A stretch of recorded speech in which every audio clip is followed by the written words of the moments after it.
पुरानी हो गई है। तो उसमें इंडिया चाइना को भी लगता था कि अगर हम लोग इंडिया को अपने कब्जे में कर लेते हैं, बहुत सारी इंडिया के ऐसी ट्रेड एग्रीमेंट्स हैं या ऐसे ट्रेड बैरियर्स हैं जो कि इंडिया की वजह से उनके फंसे हुए हैं। इंडिया के साथ अगर वो रिलेशन बिल्ड कर लेते हैं तो बहुत सारे उनके ट्रेड बैरियर्स भी ख़त्म हो जाते हैं और डिप्लोमेटिक सपोर्ट जो है पूरी दुनिया में इंडिया को वो में अभी ना आप सिचुएशन में देखें ना तो यूनाइटेड नेशन के इस बयान की तरफ से इंडिया थोड़ा आइसोलेशन में जा रहा है। कहाँ पाकिस्तान के पास ना, आप पाकिस्तान की 78 ईयर्स की हिस्ट्री देख लेना, जब भी इंडिया और पाकिस्तान के दरमियान रस्साकशी की बात आती है ना तो पाकिस्तान अमेरिका को अपनी तरफ खींच लेता है। कौन सा ट्रम्प कार्ड है अभी तक मुझे भी नहीं समझ आया, लेकिन है सही। और उसमें आप ये कह लें कि पॉलिटिकल लीडरशिप जो होती है वो समटाइम फेलियर में अनसक्सेसफुल चली जाती है, लेकिन हमारे जो मिलिट्री लीडरशिप होती है उनके रिलेशन जो है वो उस तरीके से जो है वो उन्हें कैप्चर कर लेते हैं। नमस्कार दोस्तों, मैं हूँ आरजू और रिएक्शन विद आरजू में आपका स्वागत है। तो आज हम बात कर रहे हैं चाइनीज़ इंग्लिश न्यूज़पेपर में आई एक बड़ी खबर के बारे में, जिसके अकॉर्डिंग भारत ने ताइवान को चाइना का हिस्सा मान लिया और भारत चाइना को सपोर्ट करता है। जैसे ही ट्रंप ने एक टैरिफ गेम खेलकर भारत के अगेंस्ट स्टेप लिया तो मोदी जी ने अपनी मैन्युफैक्चरिंग कंपनीज़ को अमेरिका से निकाल लिया और अमेरिका पर एक्सपोर्ट ड्यूटी बढ़ा दी। साथ ही रशिया और चाइना के साथ अपने रिलेशन को मजबूत बना रहे हैं।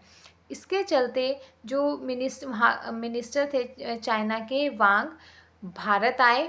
उन्होंने डॉक्टर ए.जे. शंकर और अजीत डोवल के साथ मीटिंग करी।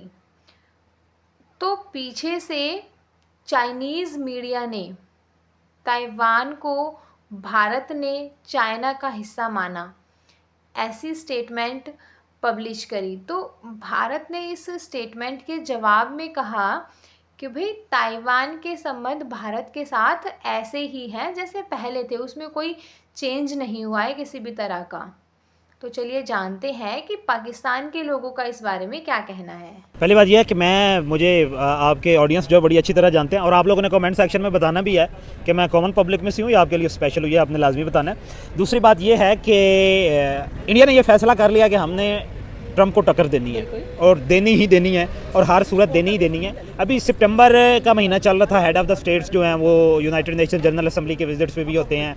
वहाँ पे भी कंट्रीज़ की जो भी कंट्रीज़ जाते हैं, हमारे यहाँ एशियन कंट्रीज़ जो होते हैं, स्पेशली पाकिस्तान को देख लें, इंडिया को देख लें, गल्फ़ कंट्रीज़ को देख लें, तो वो जाके उनकी यूनाइटेड वाइट हाउस में जो है वो मुलाकात लाजमी तय होती है, या इनसाइड द यूनाइटेड नेशन में कहीं पे जनरल असेंबली में वाइट हाउस के किसी भी रिप्रेजेंटेटिव के साथ लाजमी ये मुलाकात जो होती है वो तय होती है। और प्राइम मिनिस्टर मोदी की भी उन्हें भी इनविटेशन आया हुआ है यूनाइटेड नेशन की तरफ से, पर्सनल इनविटेशन है। और उन्होंने ये बात डिक्लेयर भी किया कि हम लोग यूनाइटेड नेशन का जब विज़िट होगा तो हम यूएस में प्रेसिडेंट ट्रंप से जो है वो भी मुलाकात करेंगे और जो टैरिफ वॉर चल रही है, टैरिफ वॉर पे जो है हम लोग डिस्कशन करेंगे।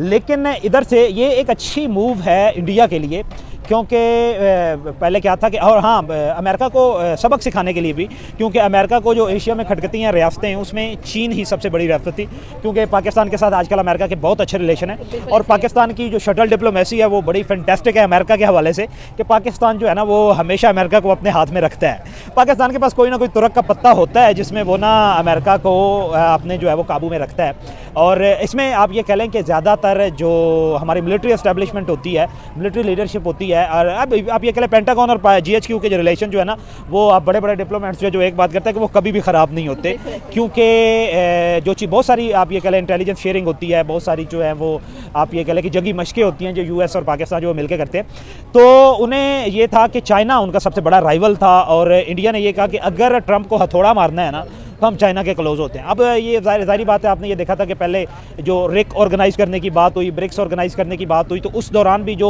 आप ये कह लें कुर्बतें थीं इंडिया और चाइना के दरमियान वो बढ़ने लगी, आहिस्ता आहिस्ता वो बढ़ने लगी।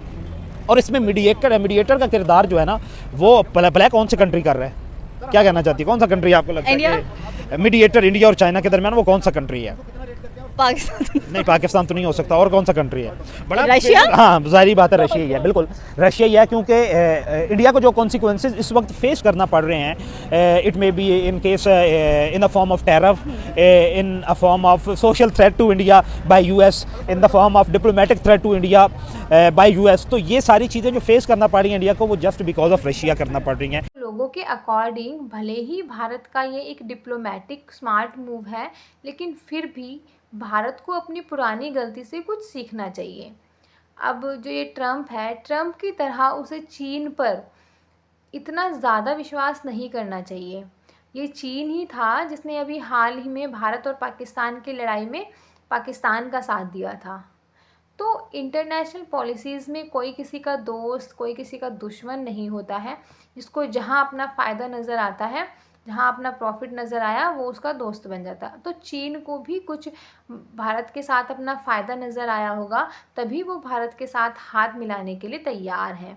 लेकिन इससे पता ये चलता है कि भारत भी अब किसी न किसी तरह ये दिखाना चाहता है ट्रम्प को कि वो उसे दबने वाला नहीं है।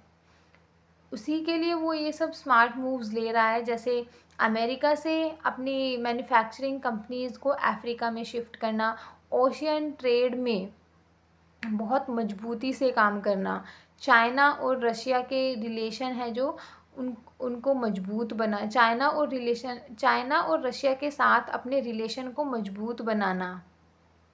और चाइना ने जो ये फोर्स्ड स्टेटमेंट दी है कि भाई ताइवान को भारत ने चाइना का हिस्सा मान लिया, है ना, तो इससे बचने के लिए भी भारत वियतनाम के साथ परस्पर जुड़ा हुआ है। तो आज के लिए इतना ही। जय हिंद, जय भारत। आप लोगों को वीडियोस पसंद आती हैं तो लाइक, शेयर और कमेंट करिए और चैनल को भी सब्सक्राइब कीजिए। Thank you.